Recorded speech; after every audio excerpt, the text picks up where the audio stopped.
So, இப்ப இருக்க விமென்ஸ்க்கும், யங்ஸ்டர்ஸ்க்கும் உங்க சார்பா நீங்க என்ன சொல்ல விரும்புறீங்க? ஸோ, இன்னைக்கு இருக்கிற யங்ஸ்டருக்கு நான் சொல்ற விஷயம்னு கேட்டீங்கன்னா, பொதுவா இன்னைக்கு வந்து ஒரு பெரிய லெவல்ல இன்கம் எடுக்க முடியுமா அப்படின்னு கேட்டா, இன்னைக்கு படிச்சுட்டு ஒர்க் பண்றாங்க, பிசினஸ் பண்றாங்க. ஆனா வித்தவுட் இன்வெஸ்ட்மென்ட்ல எதுவும் இன்வெஸ்ட்மென்ட் பண்ணாம ஒரு மிகப்பெரிய லெவல்ல இன்கம் எடுக்குன்னு கேட்டா, அது டைரக்ட் செல்லிங் மார்க்கெட்டிங். ஸோ, இன்னைக்கு டைரக்ட் செல்லிங் மார்க்கெட்லயே நெனச்ச ஒரு வாழ்க்கை. பிசினஸ் பண்றவங்க இன்னைக்கு பெரிய பிசினஸ் பெரிய இன்கம் எடுக்குறான்ட்டு உங்களுக்கு எல்லாருக்கும் தெரியும். அந்த வகையில நெட்வொர்க் மார்க்கெட்டிங்கிறது ஒரு புனிதமான துறை. இதுல என்ன ஒரு பிளஸ்ன்னு சொன்னீங்கன்னா, மற்றவங்கள வாழ வச்சு நம்ம வாழக்கூடிய ஒரு விஷயம் இதுல இருக்கு. ஸோ, மற்ற எந்த பிசினஸ்லயும் அப்படி இருக்குதான்னு தெரியல. பட் நெட்வொர்க் பொறுத்தவரை இப்போ பொதுவா ஒருத்தர் வந்து ஒரு ரூ. 1,00,000 ஏர்ன் பண்றாரு அப்படின்னு கேட்டா, அவர இன்னும் மோட்டிவேட் பண்ணி நீங்க இன்னும் ரூ. 2,00,000 பண்ணணும் அப்படின்ற மாரி சொல்லும்போது, இது அதாவது அடுத்தவர்களை வாழ வைத்து வாழக்கூடிய ஒரு மிகப்பெரிய வாய்ப்பு தான் நெட்வொர்க்கா நான் பார்க்குறேன்.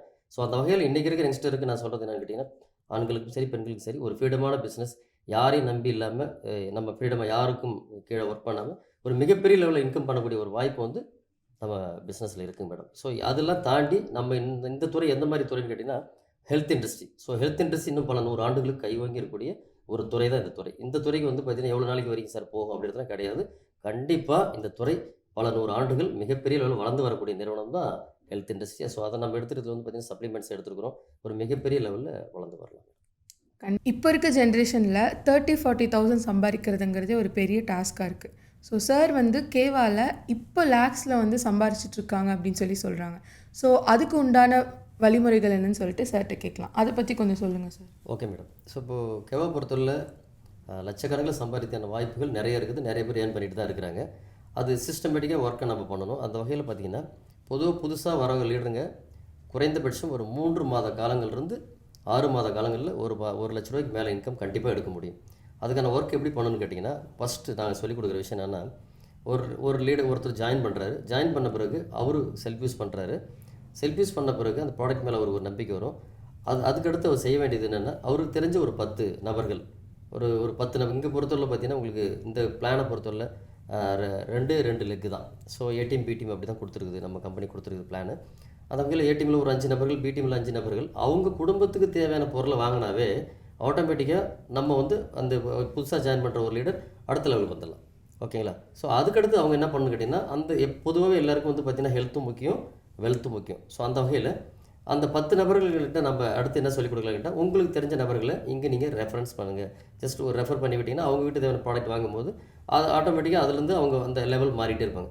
ஸோ அந்த மாதிரி ஒரு 3 மாதம்லேருந்து 6 மாத காலங்கள் ஒரு நபர் சரியா இத ஃபாலோ பண்றாரு அப்படின்னு கேட்டீங்கன்னா, அந்த எக்ஸிக்யூட்டிவ்ஸ கரெக்ட்டா உதாரணமா நான் ஃபர்ஸ்ட்டு சொன்ன மாதிரி தான். ஒரு 5 நபர்கள் ஃப்ரீ என்ட்ரி குடுத்து, அவங்க வீட்டுக்கு தேவையான ப்ராடக்ட் பர்ச்சேஸ் பண்ண வச்சுட்டாவே, நம்ம அந்த நபர் எக்ஸிக்யூட்டிவா மாறுறாரு. ஸோ அதுக்கடுத்து என்ன பண்ணணும்னு கேட்டா, அந்த 10 நபர்களையும் எக்ஸிக்யூட்டிவா மாத்துறதுக்குள்ள அவங்களுக்கு புரிய வைக்கணும். அப்போ ப்ராடக்ட் செல்ஃப் யூஸ் பண்ண வைக்கணும். செல்ஃப் யூஸ் பண்ண பிறகு அவங்க ஒரு 10 நபர்கள இன்ட்ரோடியூஸ் பண்ணுங்க உங்களுக்கு தெரிஞ்ச நபர்கள அப்படின்னு சொல்றோம். அப்போ அவங்க 10 நபர் இன்ட்ரோடியூஸ் பண்ணும்போது ஆட்டோமேட்டிக்கா இவரு அடுத்த லெவல் புரமோஷன் ஆகுறாரு. இத கரெக்ட்டா ஒரு நபர் கரெக்ட்டா ஃபாலோ பண்ணிட்டு வர்றாருன்னா, ராயல்டிக்குள்ள போயிடும். ராயல்டி மீன்ஸ் நம்ம டீம் நம்ம கம்பெனியில பொறுத்தவரை ஃபர்ஸ்ட் பிளான்ல வந்து பார்த்தீங்கன்னா 10,000 10,000 அப்படின்ற ஒரு ராயல்டி இருக்குது. ஸோ அந்த ராயல்டி போயிட்டுறாரு வச்சுங்களேன். அந்த ராயல்டி போயிடுறாருன்னா, அதை கரெக்ட்டா தொடர்ந்து ஒரு அந்த டீமை கரெக்ட்டா ஃபாலோ பண்றாரு அப்படின்னு கேட்டீங்கன்னா, ஏ டீம்ல ஒரு 15 நபர்கள், பி டீம்ல ஒரு 15 நபர்கள்.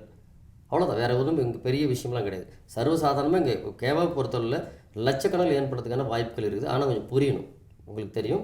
புரிஞ்சா மட்டும் தான் நம்ம பண்ண முடியும். ஸோ அந்த வகையில ஏ டீம்ல ஒரு 15 நபர்கள், பி டீம்ல ஒரு 15 நபர்கள். அந்த ஃபர்ஸ்ட் ராயல்டி கிளப் பண்றத அச்சீவ்மென்ட் பண்ணவே, ஆட்டோமேட்டிக்கா நமக்கு ரூ. 1,00,000 மேல இன்கம் வர்றதுக்கான பாசிபிலிட்டி நெறைய இருக்குது. ஓகேங்களா? ஸோ அந்த வகையில இது சிஸ்டமேட்டிக்கா ஒர்க் பண்ணான்னா கண்டிப்பா பெரிய லெவல் இன்கம். இதுக்கு நமக்கு தேவையான ஆட்கள் வந்து பார்த்தீங்கன்னா, ஒரு 15 நபர்கள் இருந்தாவே நம்ம லட்சத்துக்குள்ள போயிடலாம். ஸோ இப்போ இங்க என்ன தேவைன்னு கேட்டீங்கன்னா, நம்ம வந்து சப்ளிமெண்ட்ஸ் கொண்டு போய் குடுக்கணும், பெரிய லெவல்ல ஹார்ட் ஒர்க் அப்படிலாம் எதுவுமே கிடையாது. அன்றாடம் அழியக்கூடிய ப்ராடக்ட்ட ஒரு நபருக்கு நம்ம இன்ட்ரோடியூஸ் பண்ணிட்டாவே, அவங்க வீட்டுக்கு தேவையான ப்ராடக்ட்ட பர்ச்சேஸ் பண்ணும்போது, அவங்களுக்கு ஆட்டோமேட்டிக்கா அந்த இன்கம்குள்ள நம்ம ப்ராப்பரா போணும். ஒரு விஷயம் கன்டினியூ ஒர்க் பண்ணணும். அது மட்டும் கரெக்ட்டா ஒரு நபர் பண்றாருன்னா, கண்டிப்பா ஒரு மிகப்பெரிய லெவல்ல வருமானத்துக்கு போறதுக்கான பாசிபிலிட்டி இங்க நெறையவே இருக்கு மேடம். இப்போ இருக்க காலகட்டத்தில நெட்வொர்க் மார்க்கெட்டிங்கே வந்து ஒரு ஸ்கேம்ன்னு சொல்றாங்க. வெளிய மக்கள் இதில வந்துட்டு ஒரு நெகட்டிவான பெர்ஸ்பெக்டிவ்ல வந்துட்டு போயிட்டுருக்கு. ஸோ, அதுக்கு நீங்க என்ன சார் சொல்ல வரீங்க? ஸோ பொதுவா நான் நம்ம கேவா பத்தி சொல்லணும்னு கேட்டிங்கன்னா, ஆ நம்ம நிறுவனம் வந்து இந்தியன் நிறுவனம். First point. செகண்ட் பாயிண்ட் வந்து இங்க ஃப்ரீ என்ட்ரி. நல்லா புரிஞ்சுக்கங்க. இங்க எந்த விதமான மனி டிரான்சாக்ஷன் கிடையாது. பொதுவா இன்னைக்கு மக்கள் மத்தியில இந்த ஆள் பிடிக்கிற வேலை, நெட்வொர்க்னாவே ஒரு பார்க்குறது ஒரு மாதிரி பார்க்குறான்னு கேட்டா, அந்த மாரி நெறைய சீட்டிங் பண்ணதால பார்க்குறாங்க. ஸோ இன்னைக்கு வந்து இருக்கிற டாப் கம்பெனில நம்ம கம்பெனி ஒரு கம்பெனி.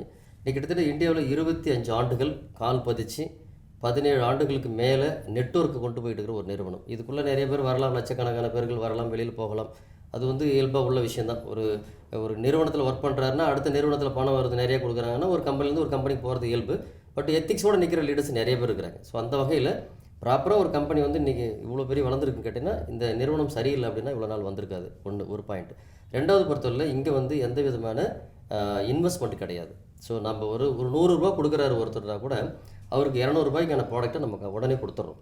ஓகேங்களா? ஸோ அந்த வகையில் நம்ம நிறுவனத்தில் அந்த விதமான சீட்டிங் கிடையாது. First point. ஸோ ஆள் பிடிக்கிற வேலை அப்படின்னு கேட்டால் இன்றைக்கி மேன் பவர் இல்லாமல் ஏதாவது ஒரு பிஸ்னஸ் பண்ண முடியுமான்னு கேட்டிங்கன்னா கண்டிப்பாக கிடையாது. உங்களுக்கு தெரியும், இன்றைக்கி ஒரு காலேஜ் ரன் பண்ண முடியாது, இன்றைக்கி ஒரு பில்டிங் கட்ட முடியாது, எதுவுமே இன்றைக்கி பண்ண முடியாது. மேன் பவர் இல்லாமல் ஒரு விஷயத்தை கூட பண்ண முடியாது. ஸோ இது மக்கள் மத்தியில் ஏன் இந்த மாதிரி கொண்டு போயிருக்கான்னு கேட்டிங்கன்னா அந்த மாதிரி ஒரு சில கம்பெனிகள் இருந்ததால். ஓகேங்களா? ஸோ அந்த வகையில் பார்க்கும்போது நம்ம கம்பெனியில் எந்த விதமான இன்வெஸ்ட்மெண்ட்டு எதுவுமே கிடையாது, ஒரு டிரான்சாக்ஷன் கிடையாது. நம்ம என்ன கொடுக்குறோமோ அதுக்கான ப்ராடக்ட்டு கம்பெனி டபுளாக ரிட்டர்ன் கொடுத்துருது. அதுக்கான அதாவது இன்கம் வந்து பார்த்திங்கன்னா எவ்ரி மந்த்து நம்ம அதாவது பார்த்திங்கன்னா நான் ரொம்ப ப்ரௌடாக ஃபீல் பண்ணி சொல்கிறது என்ன கேட்டால், நான் ஜாயின் பண்ண 2015 இந்த நிமிஷம் வரைக்கும் ஒரு மாத சம்பளத்தை ஒரு நாள் கூட தள்ளி போடாமல் கரெக்டாக கொடுக்கக்கூடிய ஒரு நிறுவனம். உங்களுக்கு தெரியும், கிட்டத்தட்ட நான் ஜாயின் பண்ணி 2015 கேட்டிங்கன்னா இப்போ 11 ஆண்டுகள் நான் இன்றைக்கி கேவாவில் இருக்கேன்.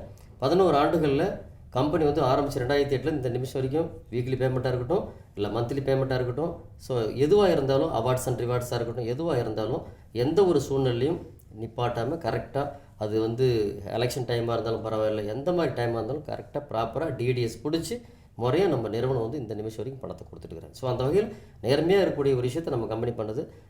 எங்கேயோ நடக்கிற விஷயத்தை பார்க்கும்போது மக்கள் மத்தியில் உங்களுக்கு தெரியும். ஸோ இப்போ யாராவது ஒருத்தர் தவறு பண்ணுறாங்கன்னா எல்லோரும் இப்படி தான் இருப்பாங்கன்ற மாதிரி இருப்பாங்க. பட் அது மாதிரி இதில் கிடையாது மேடம். ஓகேங்களா? ஸோ அந்த வகையில் நம்ம நிறுவனம் ரொம்ப ஜெனியூனாக ரொம்ப எத்திக்காக பண்ணுறாங்க வச்சுக்கலாம். Okay, super.